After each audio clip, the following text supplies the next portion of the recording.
Bonsoir à toutes et à tous. Alors, pour tout vous dire, c'est pas un cours simple. Moi-même, avant de partir de la maison, je me suis dit, est-ce que vraiment je vais traiter le sujet que j'ai annoncé? Puis après, je me suis dit, si ce sujet c'est la vérité, on ne peut pas commencer à traiter un sujet comme ça en ne le traitant pas. Et donc, on va essayer d'ouvrir vraiment quelques pistes de réflexion sur cette notion de vérité dans nos textes. On va commencer en premier lieu par la question suivante. Est-ce que la Torah, dans ce qu'elle demande à l'individu, attend de lui qu'il soit quelqu'un de vrai? Alors je ne parle pas pour l'instant de votre perception, de vos définitions du vrai, mais est-ce que cette notion-là est demandée par la Torah? La Torah nous demande par exemple d'aimer son prochain comme soi-même. La Torah nous demande de ne pas voler. La Torah nous demande de ne pas faire de serment en vain.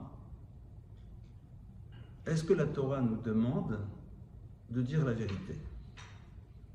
Eh bien, désolé de vous le dire, mais la Torah ne nous le demande pas.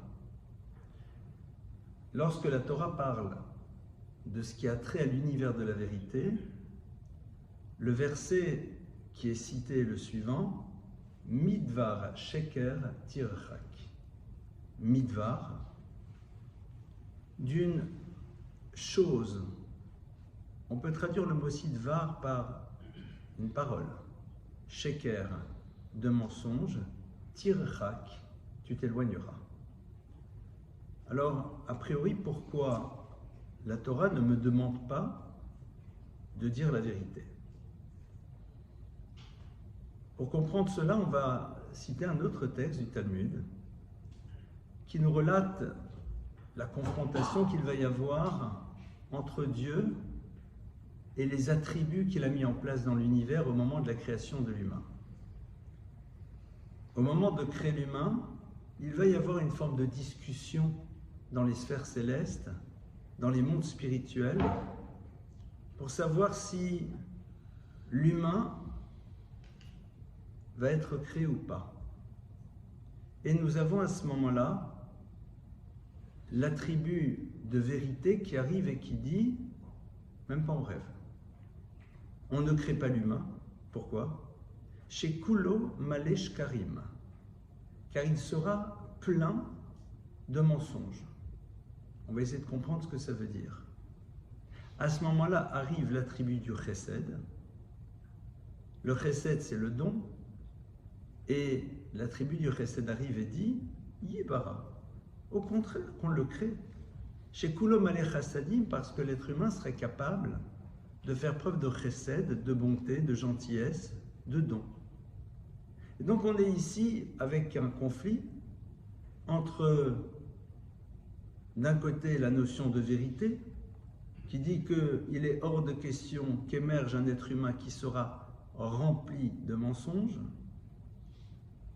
et de l'autre côté, au contraire, mettons dans l'univers celui qui va développer la notion du chesed, la notion du don. Traduit de manière plus vaste, la question qui se pose ici est de savoir quel va être l'impact qu'aura l'humain dans l'univers. Et cet attribut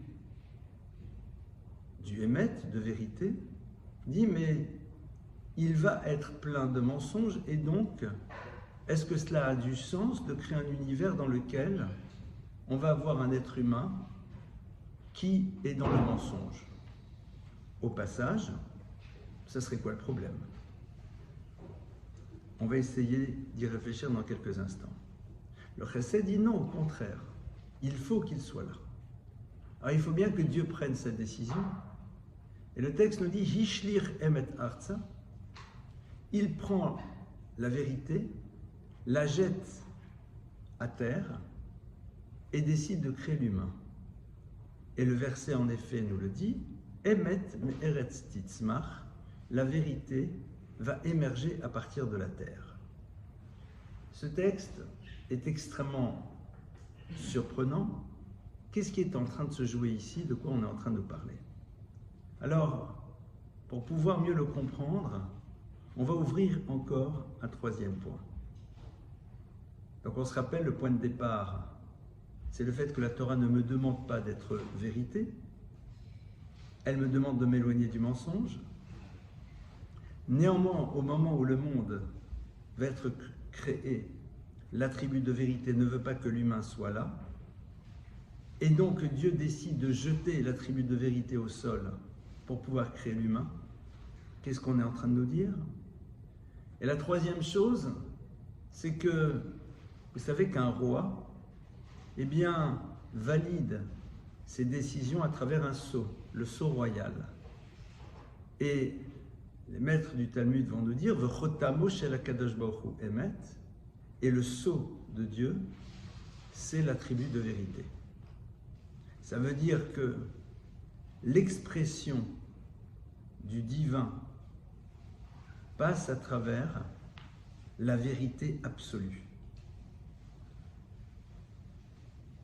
Alors comment ça fonctionne? Qu'est-ce qu'on est en train de nous raconter ici? Qu'est-ce qui se passe?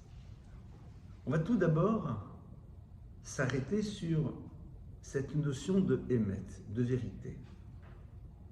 Quand on nous parle à nous de vérité, de manière générale, on parle adéquation parfaite entre ce qui est exprimé par rapport à une réalité.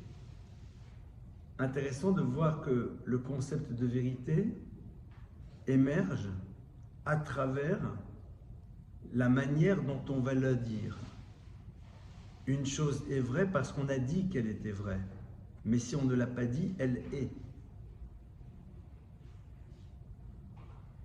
La notion du émet, au fond, est-ce qu'elle peut exister dans un absolu? Est-ce qu'on peut savoir si on est dans quelque chose qui est du domaine du vrai absolu? Et on va garder pour l'instant, si vous le voulez bien, cette définition. La vérité serait donc l'expression de la réalité dans laquelle on est. Je vous pose une question. Si, à l'instant où je vous parle, chacune et chacun d'entre vous me pose la question de savoir qu'est-ce que je pense de vous. On est d'accord que ça risque de faire désordre. Si quelqu'un me dit que pensez-vous de l'habit que je porte, de ma coiffure,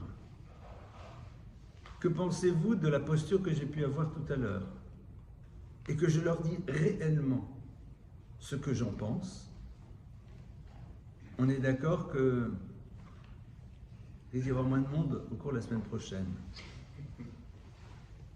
Donc là, je me retrouve avec, au fond, la problématique de ce qu'on appellerait aujourd'hui du parler vrai, qui rentre en conflit avec une notion qui est la notion de paix, la notion du shalom. Car la paix exige une distorsion de la vérité. La paix, pour qu'elle existe, me demande de ne pas être dans une vérité absolue, car le monde des relations ne pourrait plus fonctionner. Si votre conjoint vous demande exactement ce que vous pensez de lui, à un instant T, je prends même l'exemple bête, gros sabot. Que penses-tu? On va rentrer vraiment dans la cuisine du repas que je t'ai préparé. Si je veux dire vraiment ce que j'en pense, ça risque parfois de faire désordre. Donc pour qu'il y ait shalom, il faut qu'il y ait distorsion de la vérité. Or le texte nous dit Lo matza kadosh baruch hu kli machzik bracha el shalom shenemar Hashem oz la moiten Hashem yivarech et amor shalom. Ce qui veut dire Dieu n'a pas trouvé d'ustensile, de récipient qui puisse contenir la notion de bénédiction si ce n'est la paix. Comme le verset nous le dit, Dieu bénit son peuple par la paix. La notion de bénédiction, c'est la notion de développement. Lorsque l'on bénit quelqu'un, on lui souhaite de se développer. Or, l'univers, c'est un lieu de développement. Ça veut dire que pour que l'univers fonctionne en se développant, pour qu'on ait envie de faire avancer l'univers, il faut que la notion du shalom soit là. Pour que le shalom soit là, il faut qu'il y ait une distorsion de la vérité, mais si Dieu, qui crée le monde, est vérité absolue, comment ça fonctionne? Le créateur de l'univers, c'est la notion de vérité absolue, radicale. Mais en même temps, l'univers qu'il crée ne peut pas subsister, ne peut pas se développer si la notion du shalom n'est pas là. Or, le shalom nous oblige à être dans une distorsion de la vérité. Comment est-ce qu'on va faire fonctionner tout ce système? On va reprendre donc le début du texte. On a vu tout au début que la Torah nous dit « Midvar ha-sheker tirechak ». D'une parole mensongère, tirechak, tu t'éloigneras. C'est-à-dire que tu dois être capable d'identifier quelque chose qui s'appelle du sheker, du mensonge, et tu dois t'en éloigner. Mais si je m'en éloigne au maximum, je vais tendre vers la vérité. Si je tends vers la vérité, je ne peux plus mettre en place le shalom. S'il n'y a plus de shalom, le monde n'existe plus. Alors comment tu fais? Alors pour mieux comprendre ça, on va voir un autre sujet à propos duquel la Torah nous a dit qu'il fallait s'en éloigner. L'autre sujet dont la Torah nous a dit de nous éloigner, c'est l'univers de la sexualité, mais de celle que la Torah réprouve. Ça veut dire qu'il existe dans l'univers de l'intime quelque chose qui ne peut exister dans ma vie, duquel je dois m'éloigner. Mais si je m'éloigne radicalement de tout ce qui a trait au domaine de l'intime, l'univers n'existe pas. Ça veut dire que m'éloigner d'une chose n'a de sens que dans la mesure où j'ai compris qu'une parcelle de cette chose-là se doit quand même d'exister. Car si tout ce qui a trait au domaine de l'intimité n'existe pas, le monde n'existe plus. Mais on me demande de m'en éloigner. Ça veut dire qu'il y a une dimension qui se doit d'être. Il en est de même dans la relation au sheker, au mensonge. Je me dois de m'en éloigner, mais si je le fais totalement disparaître, l'univers ne peut plus continuer.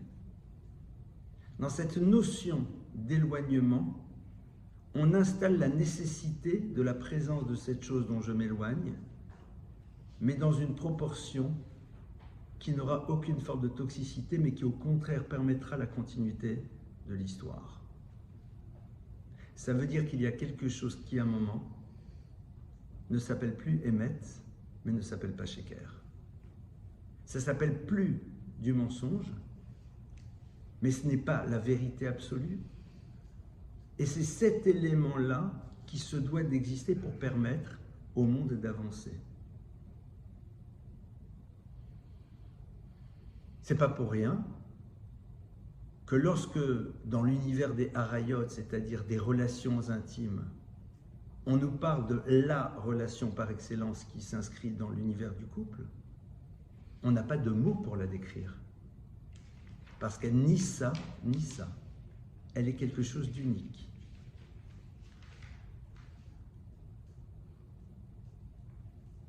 À partir de là, on va essayer de comprendre comment on fonctionne. Midvar sheker tirechak. D'une parole de mensonge, tu dois t'éloigner de tout ce qui a trait à cette intimité interdite, tu dois t'éloigner. Mais si tu la fais disparaître complètement, c'est-à-dire si tu t'en éloignes de manière totale et définitive, le monde ne fonctionne pas. Si tu t'éloignes complètement du mensonge, tu seras dans la vérité absolue, il n'y a plus de shalom, il n'y a plus de paix. Si tu t'éloignes complètement de l'intimité, dans ce cas-là, il n'y a plus de futur. Le mot rachok, qui veut dire s'éloigner, ce sont les mêmes lettres que le mot choker. L'arkor, c'est enquêter, c'est rentrer dans une analyse détaillée des choses. Dans le monde de l'étude talmudique, on appelle l'analyse la plus fine qui soit des concepts une chakira. Une chakira, c'est savoir distinguer entre deux choses qui semblent être totalement identiques, mais qui ne le sont pas complètement. Voir qu'en vérité, on pense qu'on parle de la même chose, mais on n'est pas totalement sur la même chose.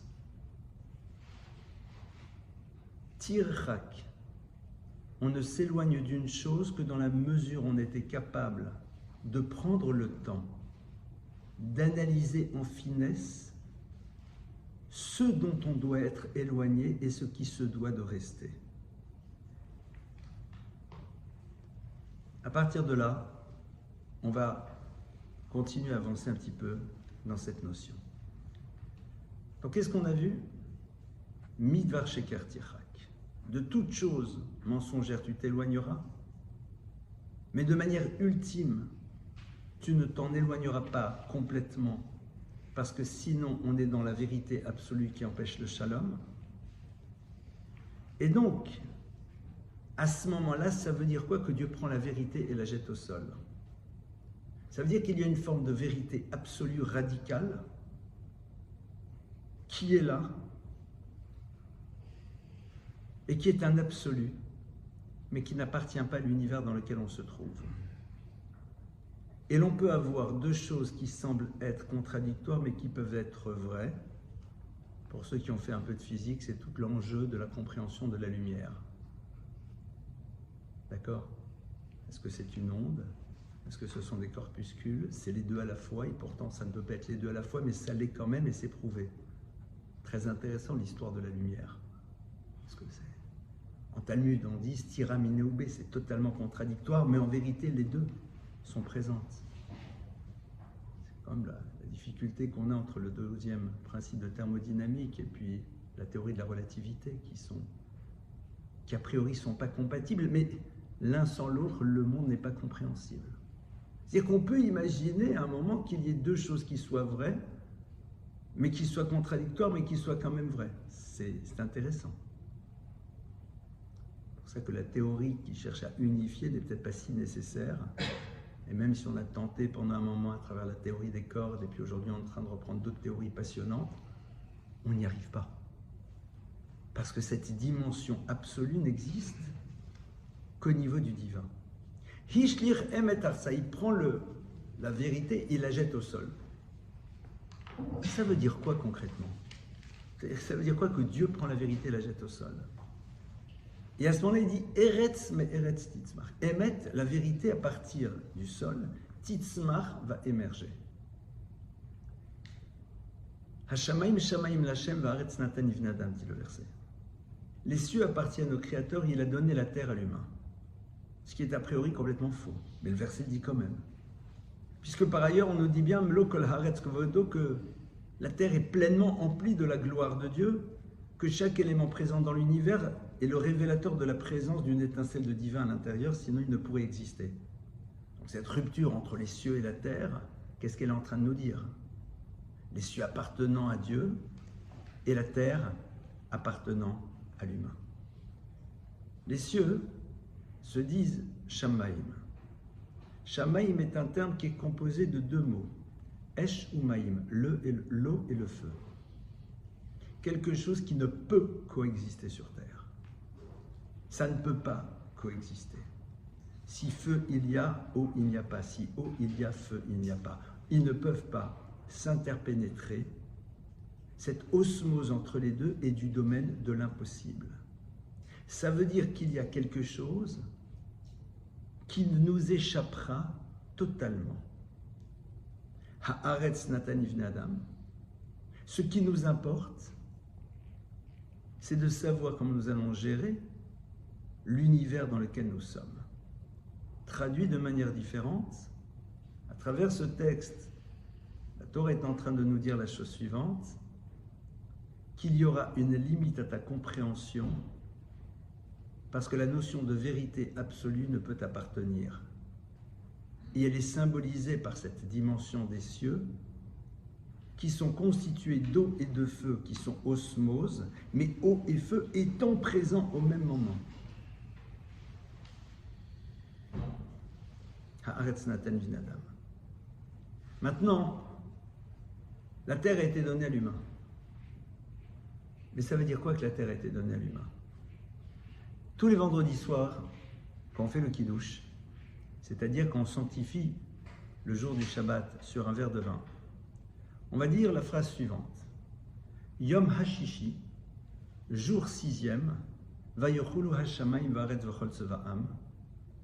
La terre a été complète et la totalité de tout ce qui va autour de l'univers. Nos maîtres s'interrogent sur ce qu'on appelle le He Hayadia, c'est-à-dire l'utilisation du pronom défini Ha Sheli, le jour le 6e. Normalement, en hébreu, on aurait dû dire Yom Shishi, le 6e jour. Et les maîtres du Talmud dans le traité de Shabbat vont nous dire oui, c'est le 6e jour, mais le fait de dire Ha, le fameux the 6e, c'est pour t'inscrire une autre lecture. On parle du 6e jour du mois de Sivan, le jour dans lequel le peuple d'Israël reçoit la Torah. Et c'est à ce moment-là véritablement que l'univers est considéré comme étant terminé. Chez Ilma Lebriti Chukot Shamayim Vaaretz Lo Samti, car comme le texte le dit, si ce n'était mon alliance, les fondements même de l'univers ne seraient présents. La terre n'a de sens que dans la mesure où la Torah est présente pour permettre à l'humain qui est présent sur cette terre de donner un sens à son existence. Si la Torah n'est pas reçue par le peuple d'Israël, l'univers n'ayant plus sa raison d'être, l'univers n'existe plus. Traduit de manière différente, la création n'a de sens que dans la mesure où l'on donne à l'être créé les moyens de retrouver son créateur, et à partir de cela, donner du sens à la vie qui est la sienne. Ça veut dire que la terre, elle est complètement liée à la Torah. Sans Torah, Aretz n'existe pas. Ça veut dire que Emet me Eretz Titzmar, cette vérité va émerger à partir de la terre, c'est-à-dire de l'élément qui permet à la terre d'être présente, donc de la Torah. Et c'est pour cela qu'on appelle la Torah Torah Emet. La Torah de vérité, c'est-à-dire la Torah qui va me permettre de vivre dans la notion de vérité, tout en sachant que la vérité absolue n'est pas à ma portée. Et donc maintenant, on peut commencer à rentrer dans le sujet. Maintenant, on peut commencer à réfléchir un tout petit peu comment se construit justement ce rapport à la vérité. Comment est-ce qu'on le met en place dans l'existence? Alors, on va prendre le texte maintenant. Le texte nous dit Midvar sheker tirchak. De ce qui a trait au mensonge tirchak, tu t'éloigneras. Comme on l'a vu tout à l'heure, si tu t'en éloignes de manière absolue, le shalom ne sera plus là. Si le shalom n'existe plus, la terre n'existe plus. Si la terre n'existe plus, alors à quoi bon l'avoir créée? Comme les harayot, le monde des mœurs borderline, dont on dit tu t'écartes, mais si tu t'en écartes de manière totale, tu deviens abstinent, tu deviens, la parthogénèse n'existant plus, ou n'ayant jamais existé d'ailleurs chez l'humain en tout cas, il n'y a plus de futur. On se rappelle bien ces notions. À partir de là, Midvar sheker tirchak. Je vais devoir m'éloigner du sheker. Pourquoi? Parce que Dieu est appelé Emet. Et je veux être proche du divin. Tout en sachant qu'à un moment, il y aura une dimension ultime dans laquelle la vérité ne sera pas là, c'est quand elle empêche le shalom. D'où est-ce que je le sais? Du mot même. Le mot émet, qui veut dire vérité, quand vous prenez les lettres qui le constituent, vous faites un autre mot. Aleph Mem Tav, vous faites le mot Tohem. Tohem, ça veut dire adéquation. L'enjeu de la vérité, c'est d'être en adéquation avec le projet divin. Parce que le mot vérité est constitué de 3 lettres qui nous ouvrent à la totalité de l'alphabet. Puisque le Aleph, première lettre du mot Emet, est la première lettre de l'alphabet. Le même, seconde lettre du mot vérité, c'est la lettre intermédiaire. Et le Tav, qui est la 3e lettre du mot Emet, c'est la dernière lettre de l'alphabet. C'est-à-dire que l'univers est constitué de l'alphabet. C'est au passage ce que le verset nous dit, Bereshit bara Elohim et. Au début, Dieu créa quoi? Et. Et, c'est 2 lettres. Aleph, Tav, la première et la dernière lettre de l'alphabet.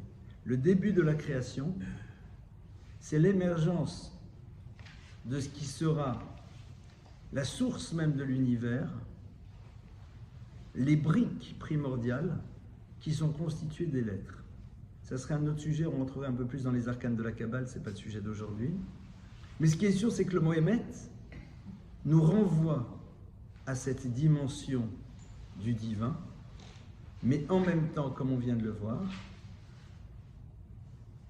le divin attend de l'individu qu'il s'interroge sur ce que doit être sa posture dans le monde.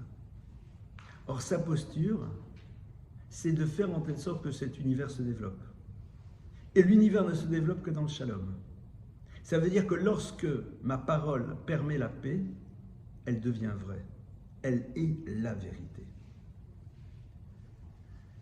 Il y a un texte très intéressant qui nous dit que lorsque Aaron, le grand prêtre, va disparaître de ce monde, eh bien tout le monde va le pleurer, sans aucune exception.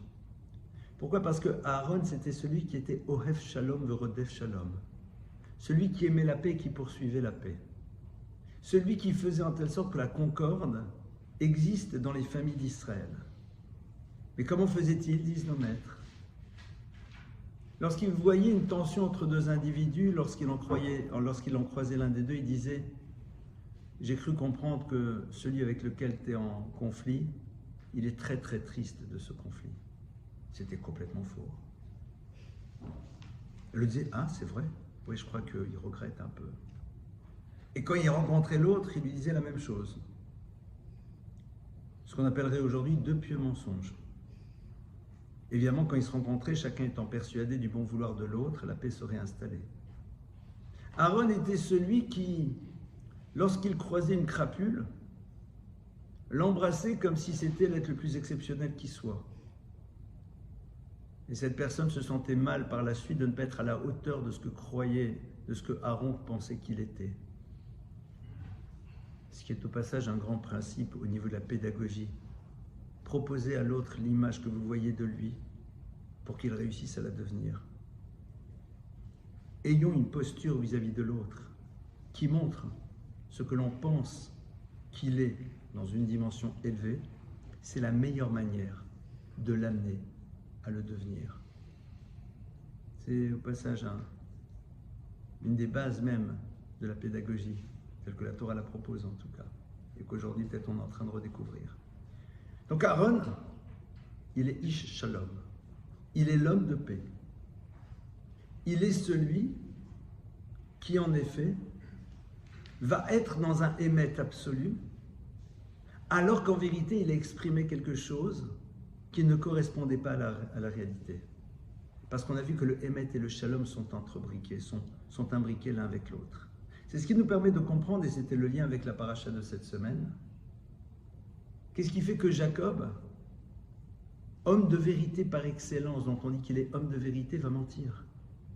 Quand son père, au moment des bénédictions, lui dit « Qui es-tu » il lui dit « Ani Esav Bechorecha » je suis Esav ton aîné. Alors on peut mettre la virgule. Et il a sûrement mis « Ani, qui es-tu, je suis, virgule, Esav Bechorecha » Esav est ton aîné. Mais il est homme de vérité.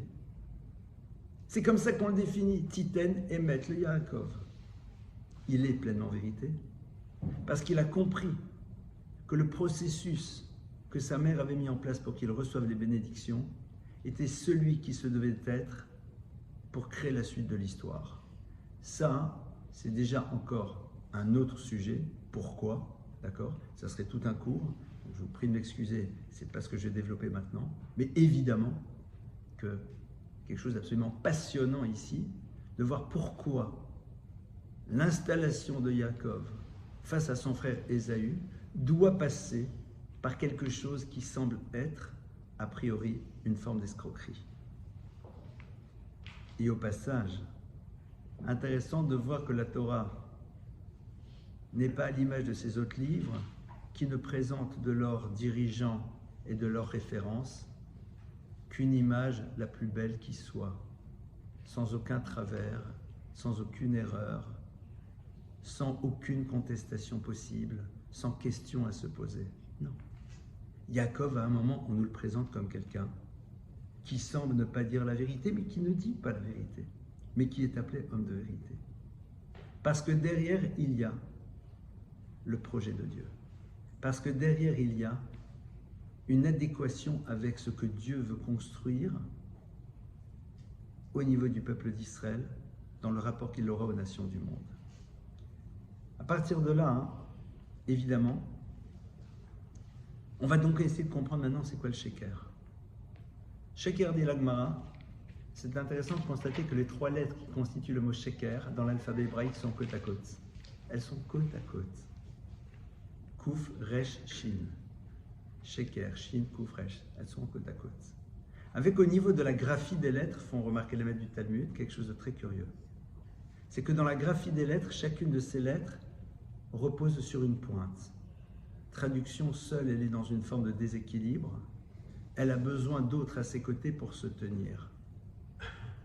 Au niveau de la symbolique, on est en train d'opposer le Sheker, qui est un système, par rapport au Emet, la vérité, qui est une réalité, et au passage, la graphie des 3 lettres qui constituent le mot Emet, fait que les 3 lettres ont chacune 2 pieds. C'est-à-dire, elles peuvent tenir seules. Le Aleph à 2 pieds, le Mem à 2 pieds, le Tav à 2 pieds. Le Sheker, c'est une pointe, le Kouf, c'est une pointe, le Resh, c'est une pointe. Avec le mot Sheker, vous faites un autre mot. C'est quoi ce mot? C'est le mot Kesher. Kesher, c'est quoi? C'est un nœud. C'est un système. Le mensonge, c'est un système. Lorsque tu mens une fois, tu n'es pas dans un système dès lors que ce que tu crois être un mensonge n'est là que pour pouvoir perpétuer le shalom. Tu es dans quelque chose qui s'appelle Emet. Le Emet revisité par la nécessité du shalom. Mais tu es dans le Emet parce que tu t'es éloigné au maximum du Sheker. C'est ce que Yaakov fait. Yaakov il dit, qui es-tu? Ani, je suis. Bon, Esav est ton aîné. Je m'éloigne au maximum. Mais parce qu'il a compris que ça se jouait là. Maintenant, on va essayer de réfléchir pourquoi nous sommes, nous, dans cette problématique souvent du mensonge. Pourquoi on ment? Pourquoi on ment? Alors bien sûr, on peut mentir parce qu'on a envie de se protéger.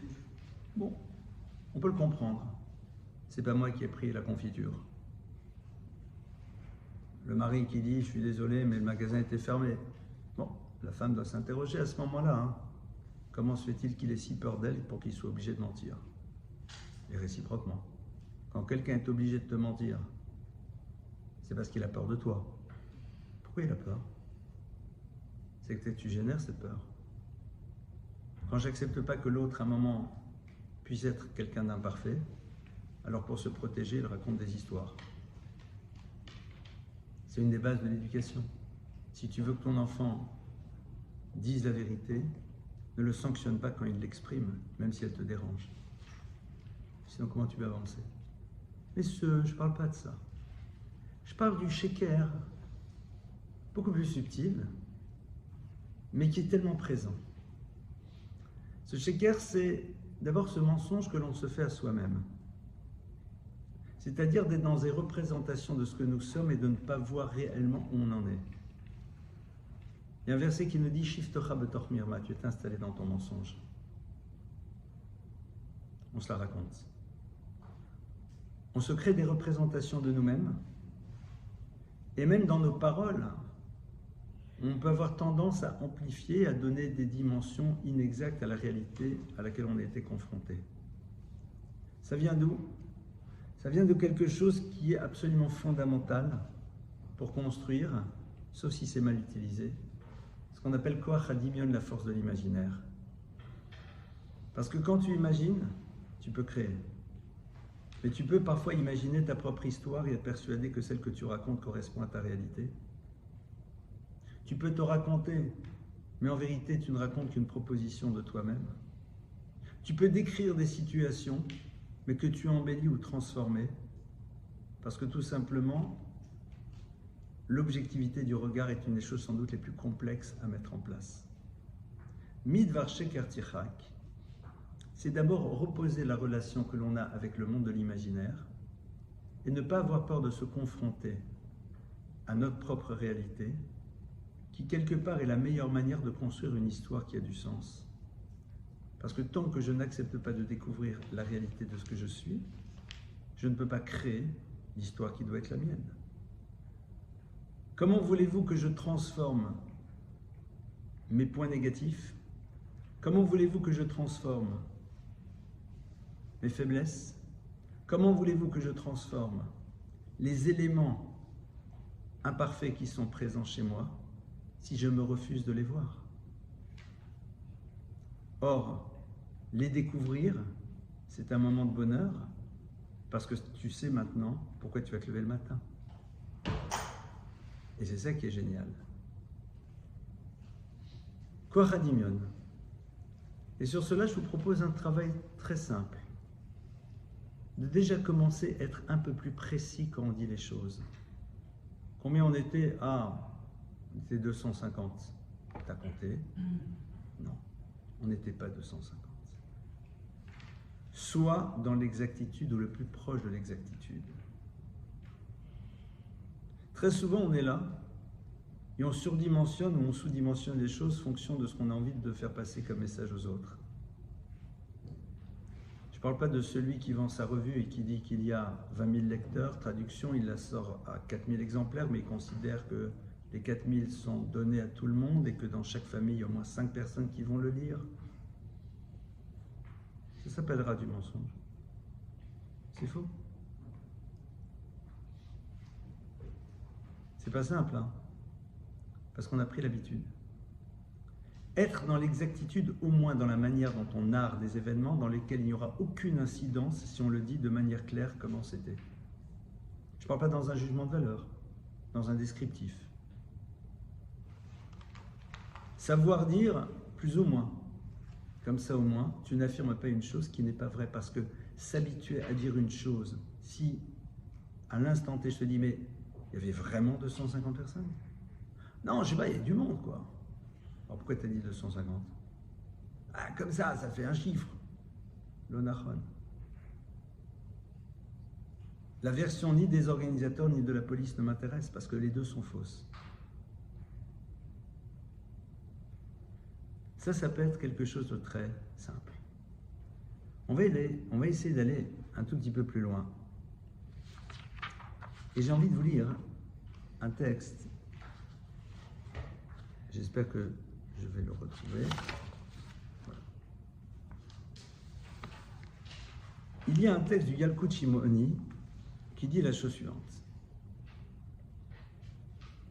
Lorsque Noé a construit la fameuse arche, il fait rentrer à l'intérieur de l'arche le bestiaire, la totalité du monde animal, ce qui est un miracle en tant que tel, évidemment, et il n'accepte là-bas que les couples, les animaux par couple. Dit le texte, et je lis, texte du Yalkut Shimoni dans Breshit, le mensonge est venu chez Noé et lui a dit je peux partir avec vous dans l'arche? Il dit pas de problème, tu peux venir, mais il faut que tu aies un compagnon. On n'accepte que des couples ici. Paga Sheker Pitra. À ce moment-là, le mensonge rencontre Pitra. Pitra, c'est quoi? C'est la force de destruction. Sha'al Perta Meir Chanatava. Alors cette force de détruire a demandé au mensonge d'où t'arrives.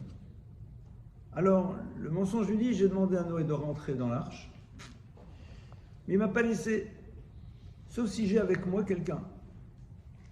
Et il lui a dit tu veux bien être mon compagnon? Je lui ai dit pourquoi pas, mais qu'est-ce que tu me donnes en échange? Je veux bien t'accompagner, mais je veux quand même une rémunération.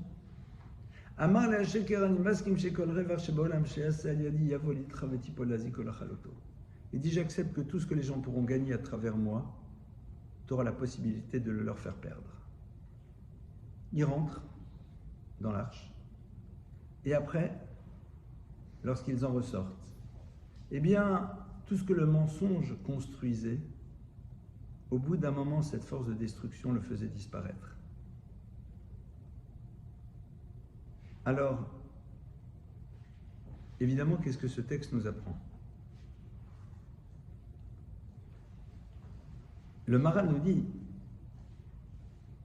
que ce texte, entre autres, est en train de nous dire la chose suivante, que clairement, l'univers du mensonge pourra t'amener à un certain nombre de résultats, sans aucune ambiguïté.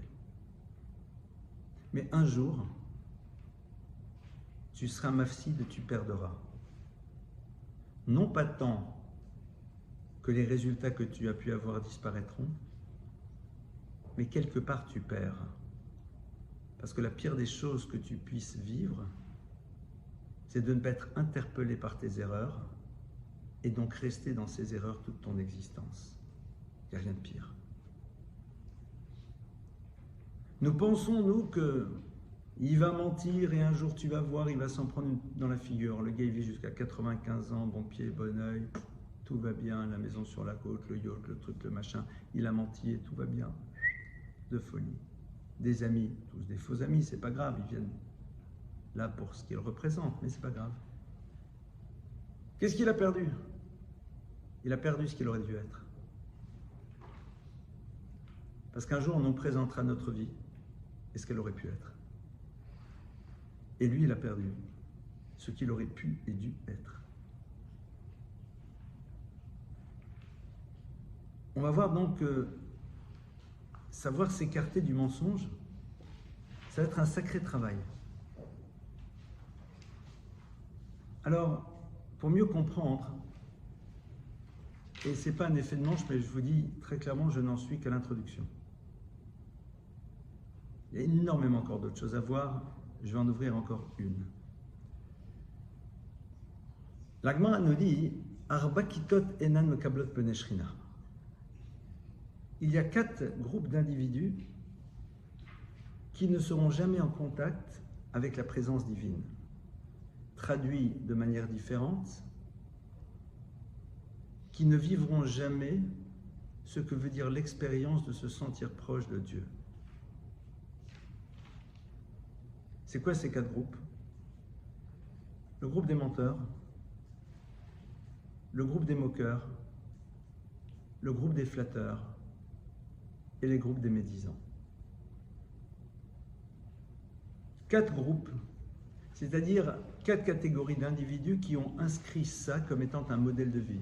On a tous un jour menti, on a tous malheureusement un jour moqué, on s'est tous un jour dit la médisance et on est d'accord. Flatté. Quel est le point commun? Leur point commun, c'est la relation au mensonge. Le premier, évidemment, le groupe des menteurs. Ça, c'est simple, c'est le mensonge. Le second, c'est quoi? C'est le moqueur. Le moqueur ne pourrait jamais être confronté à la vérité, car quand la vérité se propose à lui, il utilise ses moqueries pour pouvoir faire en telle sorte qu'elle ne l'impacte pas. On dit que la moquerie, c'est comme une forme de bouclier enduit d'huile devant les flèches de la remontrance. Lorsque quelqu'un te dit quelque chose qui te touche, parce que c'est une parole vraie, la meilleure manière de s'en débarrasser, c'est une pirouette. C'est la letzanout, une petite moquerie, tournée en dérision.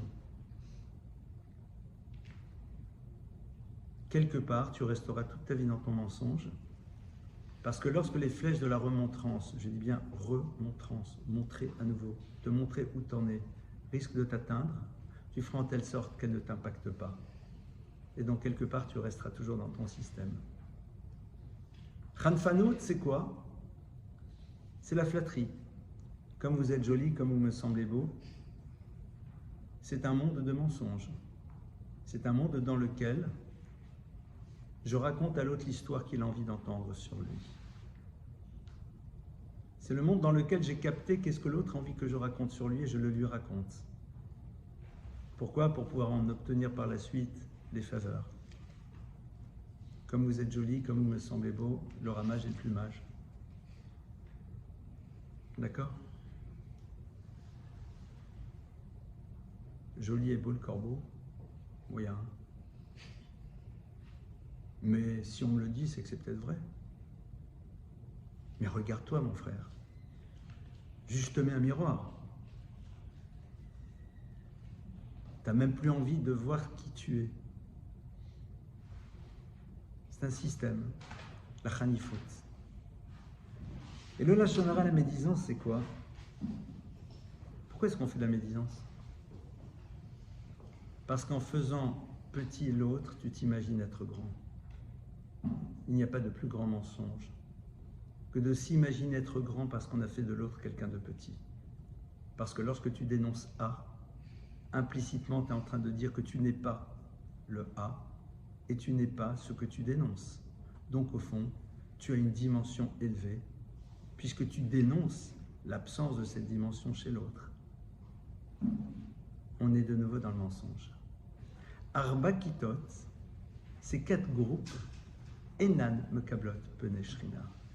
Le contact avec le divin ne peut pas être présent dans leur existence parce que justement elles vivent dans un système qui est à l'opposé de ce que représente Dieu dans un absolu radical et qui s'exprime chez nous à travers la nécessité de s'éloigner au maximum du mensonge. Comment est-ce qu'on fait pour vivre dans un monde dans lequel le mensonge est présent? Comment est-ce qu'on fait pour s'éloigner au maximum de ce mensonge? On rentre ici dans quelque chose qui va être au cœur, au fond, de notre histoire. C'est la notion de Emouna, la notion de foi. La notion de Emouna va permettre à l'individu de savoir que c'est en s'éloignant du mensonge qu'il réussira à rencontrer son projet d'existence. Parce que je ne peux pas m'imaginer que mon projet de vie dépend d'une opposition à ce que Dieu m'a demandé d'être. C'est pas possible. Et c'est cette émouna-là qu'on doit essayer de travailler. C'est cette émouna-là sur laquelle on va essayer de se renforcer.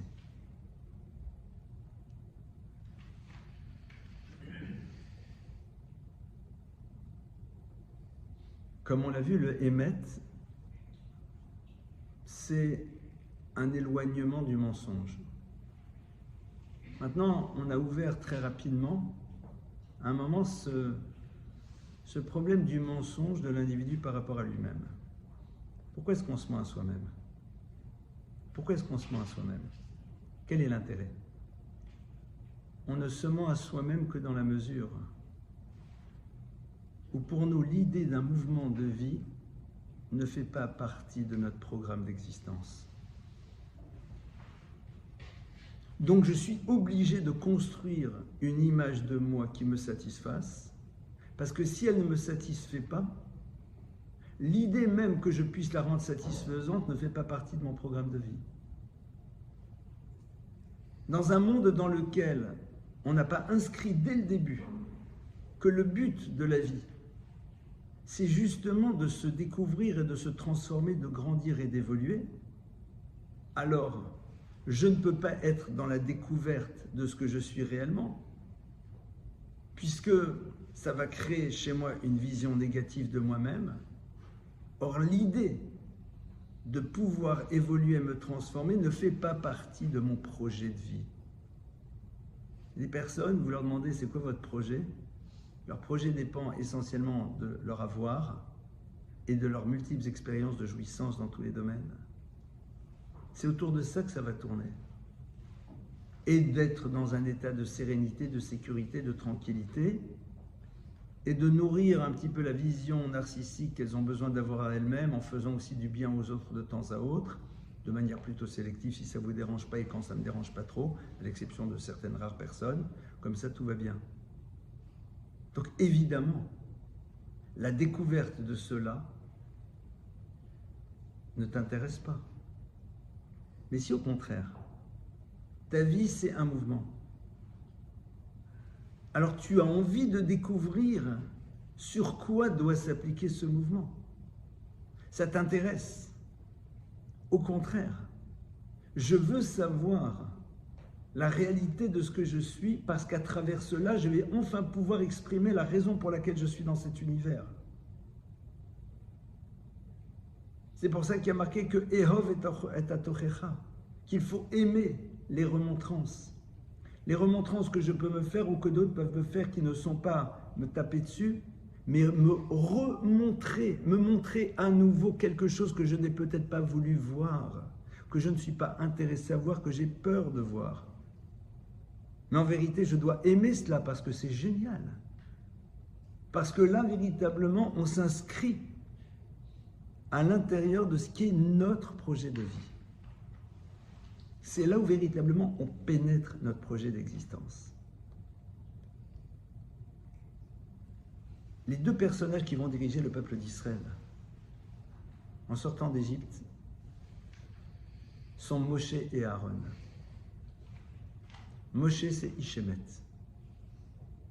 C'est la vérité absolue, qui n'est pas celle de Dieu, mais qui est cette notion du vrai.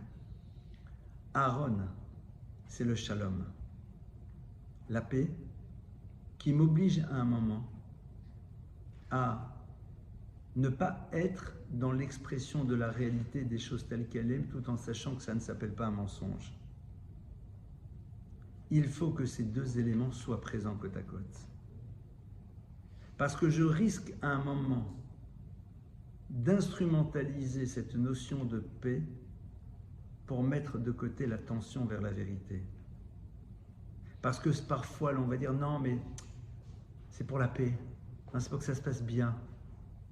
Et puis, il n'y a pas de limite. Et il n'y a plus de limite. Et il n'y en a plus du tout. Et à un moment, il y a le Hémet qui est là, qui me rappelle à l'ordre. Mais il y a la nécessité du shalom qui est là. Et c'est entre ces deux éléments que va se situer la tension qui doit être la mienne. Moshe et Aaron, deux frères, et qui sont totalement essentiels à la construction de la structure spirituelle du peuple juif et donc de tous ceux qui vont s'inscrire à l'intérieur de cela. Voilà quelques pistes de réflexion sur ce sujet qui, comme je vous l'ai dit, va bien au-delà de ce que l'on a commencé à ouvrir pour l'instant, mais sur lesquels je pense on peut, chacune et chacun d'entre nous, tenter d'effectuer un vrai travail. Je vous remercie pour votre écoute et à vous les questions.